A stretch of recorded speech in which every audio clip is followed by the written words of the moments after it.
अर्चना Chaudhary Hindi classes में आपका स्वागत है। स्टूडेंट्स, इस वीडियो में हम सभी अलंकारों को याद करने की ट्रिक सीखेंगे। इससे ये जल्दी याद भी हो जाएंगे और कभी भूलेंगे भी नहीं।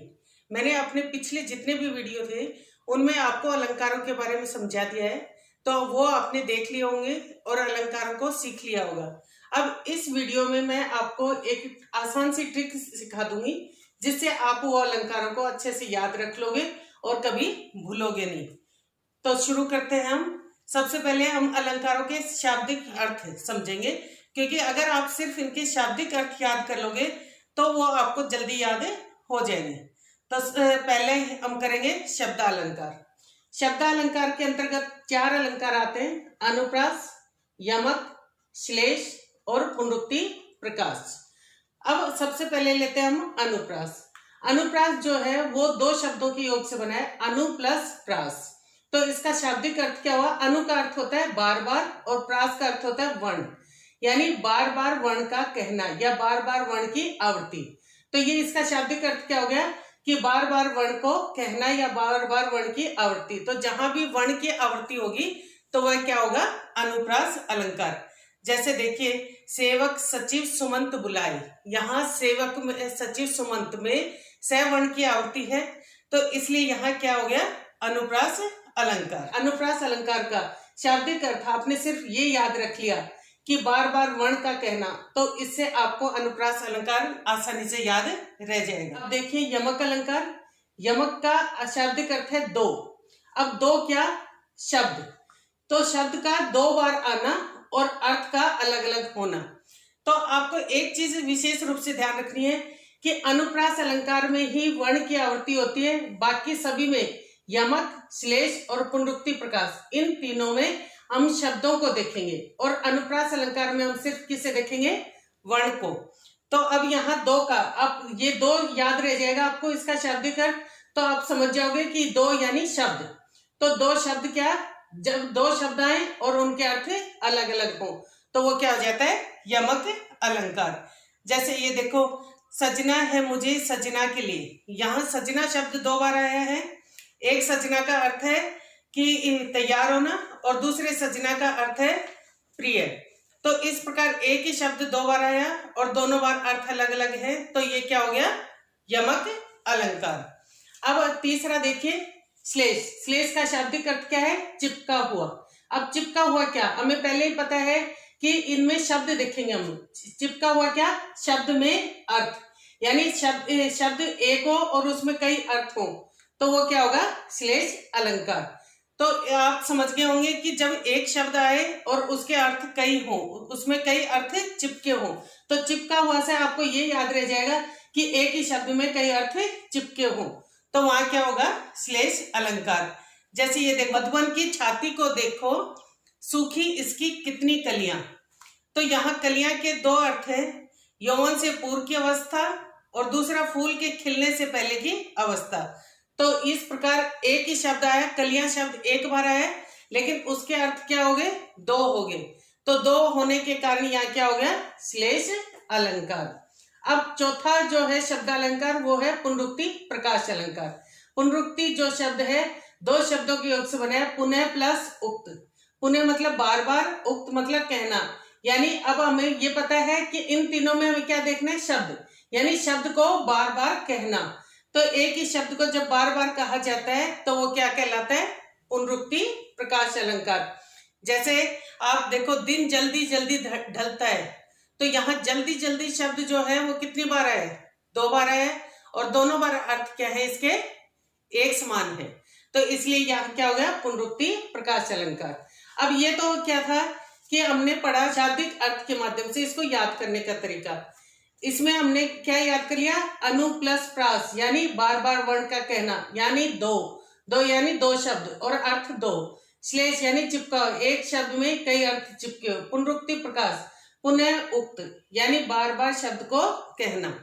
हाँ जी, तो यहाँ हमने क्या समझा कि शाब्दिक अर्थ के द्वारा शब्दालंकारों को समझना। तो अब हम एक और तरीका है जिसके माध्यम से इसको और भी आसानी से समझ सकते हैं। जैसे ये देखिए, अनुप्रास। अनुप्रास में हम क्या देखते हैं? वर्ण। यमक में क्या देखते हैं? शब्द। श्लेष में क्या देखते हैं? शब्द। पुनरुक्ति प्रकाश में शब्द। तो यानी अनुप्रास के अलावा हम तीनों में क्या देखेंगे? शब्द। और इसमें अनुप्रास में वर्ण जो है वो कितनी बार आएंगे? 2। यमक में 2, श्लेष में 1, पुनरुक्ति प्रकाश में 2। अब इनमें अर्थ क्या होंगे? के 2 होंगे, श्लेष के 2 होंगे और पुनरुक्ति प्रकाश के 1 होंगे। तो अब आप समझे कि यहाँ शब्द 2 अर्थ 2, यहाँ शब्द 1 अर्थ 2, यहाँ शब्द 2 और अर्थ 1। इस प्रकार से भी आप इसको अच्छे से याद रख सकते हो। तो यहाँ आपको शब्दालंकार तो अच्छे से स्पष्ट हो गए होंगे, आसानी से आप इनको याद रख सकते हो। अब शुरू करते हैं अर्थालंकार। अर्थालंकार में मुख्य रूप से ये 6 अलंकार आते हैं: उपमा, रूपक, उत्प्रेक्षा, अतिशयोक्ति, अन्योक्ति और मानवीकरण अलंकार। पहले हम लेते हैं उपमा, रूपक और उत्प्रेक्षा। इनमें एक एक शब्द विशेष रूप से ध्यान रखिए। इसमें उपमा में तुलना, रूपक में अभेद, उत्प्रेक्षा में कल्पना, जो इनके शाब्दिक अर्थ भी हैं। तो अब इनको देखोगे कि इसकी उपमा की परिभाषा अगर आप देखो, जहां समानता दिखाने के लिए उपमेय की उपमान से तुलना की जाए, और रूपक में क्या है? जहां समानता दिखाने के लिए उपमेय का उपमान से अभेद किया जाए, जहां समानता दिखाने के लिए उपमेय की उपमान से कल्पना की जाए। तो अब आप समझ गए होंगे कि इनकी परिभाषा में ये शब्द तुलना, अभेद और कल्पना, ये ही अंतर है, बाकी सारी परिभाषा सेम है। तो अब इन 3 शब्दों को याद रख लोगे तो इनकी परिभाषा आसानी से याद हो जाएंगी। इसके अलावा इनकी पहचान का जो आसान तरीका है वो देखिए। ये उपमा अलंकार के वाचक शब्द हैं: सा, सी, सम, समान, सरिस, सरीखी, से, के, से, जैसे। और ये सब किसके बाद आएंगे? उपमान के बाद वो ये वाचक शब्द आएगा ऐसे वाला, और उसके बाद ये कहीं भी ये शब्द आ जाए, कोई भी इनमें से एक आ जाए, तो वो क्या होगा? उपमा अलंकार।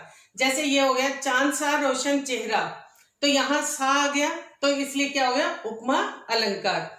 अब रूपक देखिए, रूपक में क्या होगा? एक तरफ उपमान होगा, दूसरी तरफ उपमेय होगा, या एक तरफ उपमेय होगा, दूसरी तरफ उपमान होगा और बीच में योजक चिन्ह होगा। यह है इसकी पहचान का आसान तरीका। लेकिन अगर कई बार ये जो फॉर्मूला है ये सही भी नहीं बैठता, तो उस समय आप क्या करेंगे कि आप ये देखेंगे कि उसको एक कर दिया गया, अभेद कर दिया गया, यानी उनका भेद मिटा दिया गया हो, दोनों को एक कर दिया गया हो। जैसे जीवन है नदियां, तो जीवन को नदियां बता दिया गया है, तो जीवन और नदियां में कोई अंतर ही नहीं है, इसलिए यहाँ क्या हो गया? रूपक अलंकार। अब क्या है? उत्प्रेक्षा। उत्प्रेक्षा अलंकार में ये पहचान का ये तरीका है, जहां भी मानो, मनु, मनहु, जानो, जनु, जनहु, जो, इव, इनमें से कोई भी एक वाचक शब्द आ जाता है तो वो समझ लो कि वहां उत्प्रेक्षा अलंकार है। जैसे सिर फूट गया उसका मानो, अरुण रंग का घड़ा, तो यहाँ मानो आ गया, तो क्या हो गया? उत्प्रेक्षा अलंकार। अब ये देखिए आगे 3 हैं अर्थालंकार: अतिशयोक्ति, अन्योक्ति और मानवीकरण। अतिशयोक्ति का जो शाब्दिक अर्थ है वो है अतिशय प्लस उक्त। अतिशय होता है बढ़ा चढ़ाकर, उक्त होता है कहना, यानी जहां भी किसी भी बात को बढ़ा चढ़ाकर कहा जाए तो वो क्या होगा? अतिशयोक्ति अलंकार। जैसे आपने देखा साकेत नगरी, अयोध्या नगरी का जो है बढ़ा चढ़ाकर वर्णन किया गया। देख लो साकेत नगरी है यही, स्वर्ग से मिलने गगन को जा रही। यहाँ साकेत नगरी यानी अयोध्या नगरी का बढ़ा चढ़ाकर वर्णन किया गया, इसलिए वहां क्या है? अतिशयोक्ति अलंकार है। अब ये देखिए अन्योक्ति। अन्योक्ति क्या होता है? इसका शाब्दिक अर्थ देखो, अन्य प्लस उक्त, यानी अन्य के प्रति कही गई उक्ति, यानी जो शब्द किसी को सीधे सीधे न कहा जाए बल्कि किसी और के माध्यम से कहा जाए, तो वहां अन्योक्ति अलंकार होता है। प्रसिद्ध जो उदाहरण है वो है भ्रमर गीत। भ्रमर गीत में गोपियां जो है उद्धव को सीधे सीधे नहीं कहती, बल्कि उसको भंवरे के माध्यम से बातें खरी खोटी सुनाती हैं। जैसे रहु रे मधुकर मधु मतवारे, तुम समझत हो हमको वैसी दुआ जैसे कुसुम तिहारे। तो यहाँ भंवरा जो है, भंवरे के माध्यम से उद्धव को खरी खोटी सुनाई गई, इसलिए यहाँ क्या है? अन्योक्ति अलंकार। अब अंत में एक और अर्थालंकार बचा है, वो है मानवीकरण अलंकार। मानवीकरण का शाब्दिक अर्थ है मानवीय रूप देना। मानवीय रूप किसे दिया जाएगा? जड़ या प्रकृति को। जहां जड़ या प्रकृति को मानवीय रूप दे दिया जाए तो वहां क्या हो जाता है? मानवीकरण अलंकार। मानवीकरण अलंकार के बहुत सारे उदाहरण हैं, जैसे धूल बागी घाघरा उठाए। यहाँ धूल को जो है वो कैसे दिखाया गया है, जैसे वो औरत हो और वो घाघरा उठाकर भाग रही है, तो इसलिए वहां क्या हो गया, मानवीकरण अलंकार। तो अब आपको अर्थालंकार और शब्दालंकार दोनों अच्छे से स्पष्ट हो गए होंगे। या तो आप इनको शाब्दिक अर्थ को याद कर लो जिससे आसानी से याद हो जाएगा, या आप शब्दालंकार में वो ट्रिक भी अपना सकते हो, इससे भी वो आसानी से याद हो सकता है। तो अब आपको अर्थालंकार और शब्दालंकार यानी सभी अलंकार जो हैं अच्छे से स्पष्ट हो गए होंगे। अगर आपको इसमें किसी भी प्रकार की कोई समस्या हो तो आप मेरे पुराने वीडियो देख सकते हैं, उससे आपको और भी अधिक स्पष्ट हो जाएगा। तो उम्मीद करती हूँ कि आपको सभी अलंकार अच्छे से समझ में आ गए होंगे। उनके अभ्यास के लिए वीडियो के अंत में मैंने एक टेस्ट दिया है, उसके अभ्यास द्वारा आप ये जान सकते हैं कि आपको अलंकार आते हैं या नहीं आते। इनके उत्तर के लिंक जो है मैं डिस्क्रिप्शन बॉक्स में दे दूंगी, वहां से आप इनके उत्तर का मिलान कर सकते हैं। अलंकारों के अन्य वीडियो के लिंक मेरे डिस्क्रिप्शन बॉक्स में मिल जाएंगे। यहाँ हमारा अलंकार जो विषय है वो समाप्त होता है और अगले वीडियो में हम करेंगे समास। अगर आपको समास समझने हैं तो मेरा अगला वीडियो जरूर देखें। अगर आपको ये वीडियो पसंद आया हो तो इसे लाइक करें, शेयर करें, सब कमेंट करें, और अब तक सब्सक्राइब नहीं किया है तो वीडियो के नीचे सब्सक्राइब लिखा है उसे दबाकर सब्सक्राइब करें। धन्यवाद।